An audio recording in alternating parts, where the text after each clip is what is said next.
जय साई राम। अध्याय 21। पहला श्री V.H. ठाकुर, दूसरा श्री अनंत राव पाटकर और तीसरा पंढरपुर में के वकील की कथाएं। इस अध्याय में हेमानपत ने श्री विनायक हरिश्चंद्र ठाकुर V.A. श्री अनंत राव पाटकर पुणे निवासी तथा पंढरपुर के वकील की कथाओं का वर्णन किया है। ये सब कथाएं अति मनोरंजक हैं। यदि इनका सारांश मनन पूर्वक ग्रहण कर उन्हें आचरण में लाया जाए तो आध्यात्मिक पथ पर पाठकगण अवश्य अग्रसर होंगे। प्रारंभ। यह एक साधारण सा नियम है कि गत जन्मों के शुभ कर्मों के फलस्वरूप ही हमें संतों का सानिध्य और उनका कृपा प्राप्त होती है। उदाहरण है, हेमानपत स्वयं अपनी घटना प्रस्तुत करते हैं। वे अनेक वर्षों तक बॉम्बे के उपनगर बांद्रा के स्थानीय न्यायाधीश रहे। पीर मौलाना नामक एक मुस्लिम संत भी वहां निवास करते। उनके दर्शनार्थ उनके अनेक हिंदू, पारसी और अन्य धर्मावलंबी वहां जाया करते थे। उनके पुजारी ने हेमानपत से भी उनका दर्शन करने के लिए बहुत आग्रह किया, परंतु किसी ने कारणवश उनकी भेंट उनसे न हो सकी। अनेक वर्षों के उपरांत जब उनका शुभ काल आया तब वे शिरडी पहुंचे और बाबा के दरबार में जाकर स्थायी रूप से सम्मिलित हो गए। भाग्यहीनों को संत समागम की प्राप्ति कैसे हो सकती है? केवल वे ही सौभाग्यशाली हैं जिन्हें ऐसा अवसर प्राप्त होता है। संतों द्वारा लोकायत शिक्षा। संतों द्वारा लोक शिक्षा का कार्य चिरकाल से ही इस विश्व में संपादित होता आया। अनेक संत भिन्न भिन्न स्थानों पर किसी निश्चित उद्देश्य की पूर्ति के लिए स्वयं प्रकट होते हैं। यदि भी उनका कार्यस्थल भिन्न होता है, परंतु वे स्वयं सब पूर्णतः एक ही हैं। वे सब शक्तिमान परमेश्वर की संचालन शक्ति के अंतर्गत एक ही लहर में कार्य करते हैं। उन्हें प्रत्येक के कार्य का परस्पर ज्ञान रहता है और आवश्यकता अनुसार वे परस्पर पूर्ति भी करते हैं, जो निम्नलिखित घटना द्वारा स्पष्ट है। Shri V.H. Thakur B.A. Revenue विभाग के कर्मचारी थे। वे एक समय भूमि मापक दल के साथ कार्य करते हुए बेलगांव के समीप बड़गांव नामक ग्राम में पहुंचे। वहां उन्होंने एक कानड़ी संत पुरुष अप्पा के दर्शन कर उनकी चरण वंदना की। वे अपने भक्तों के निश्चल दासकृत विचार सागर नामक ग्रंथ, जो वेदांत के विषय में है, का भावार्थ समझा रहे थे। जब श्री ठाकुर उनसे विदाई लेने लगे तो उन्होंने कहा, तुम्हें इस ग्रंथ का अध्ययन करना आवश्यक चाहिए और ऐसा करने से तुम्हारी इच्छाएं पूर्ण हो जाएंगी तथा कालांतर में तुम उत्तर दिशा में जाओगे तो सौभाग्यवश तुम्हारी एक महान संत से भेंट होगी, जो मार्गदर्शन कर तुम्हें हृदय को शांति और सुख प्रदान करेंगे।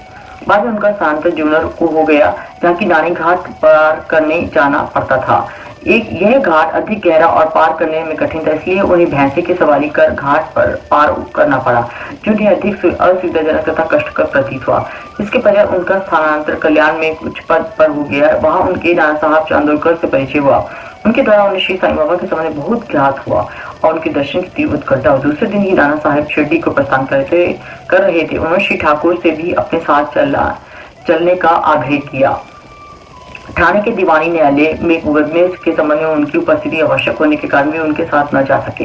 इस कारण नाना साहब अकेले ही रवाना हो गए। ठाणे पहुंचने पर मुकदमे की तारीख आगे के लिए बढ़ गई, इसलिए उन्हें नाना साहब का साथ न देने पर पश्चाताप हुआ। फिर वे शिरडी पहुंचे तब उन्हें ज्ञात हुआ कि नाना साहब पिछले दिन ही यहाँ से चले गए हैं। वे अपने कुछ मित्रों के साथ जो उन्हें वहीं मिल गए थे, श्री साईं बाबा के दर्शन को गए। उन्होंने बाबा के दर्शन किए और चरण कमलों की आराधना कर अत्यंत हर्षित हुए। उन्हें रोमांच हो गया और उनकी आंखें अश्रुधाराएं प्रभावित होने लगी। त्रिकालदर्शी बाबा ने उनसे कहा, इस स्थान का मार्ग इतना सुगम नहीं जितना कि कानड़ी संत अप्पा के उपदेश या नाने घाट पर भैंसे की सवारी थी।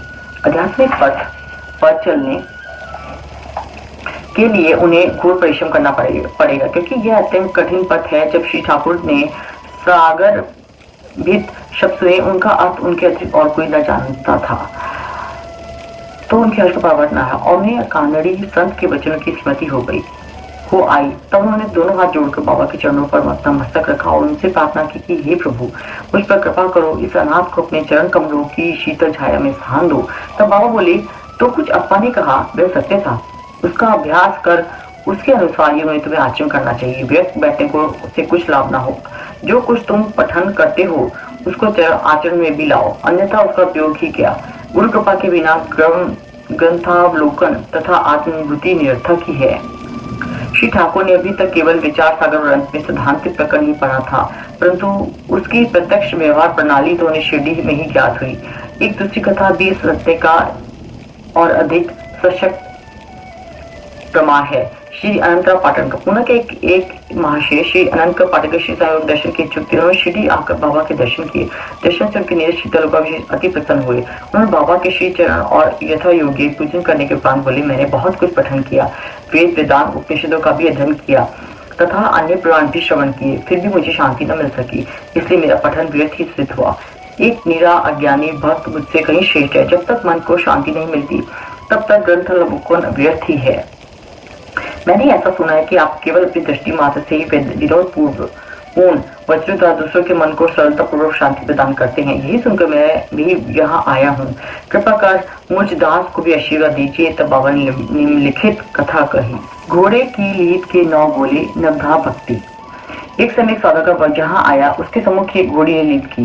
जिज्ञासु सौदागर ने अपनी धोती का एक कोट छोड़ बिछाकर उसमें लीद के 9 बोले रख दिए और इस प्रकार उसके चित्त को शांत प्राप्त हुई। श्री पाटकर इस कथा का कुछ भी अर्थ समझ सके, इसलिए उन्होंने श्री गणेश दामोदर उपनाम दादा केलकर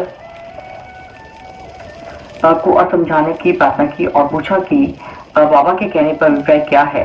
तो बोले कि जो कुछ बाबा कहते हैं उसे मैं स्वयं ही अच्छी तरह नहीं समझ सकता, परंतु उनकी प्रेरणा से भी मुझे कुछ समझ सका हूँ। वह तुमसे कहता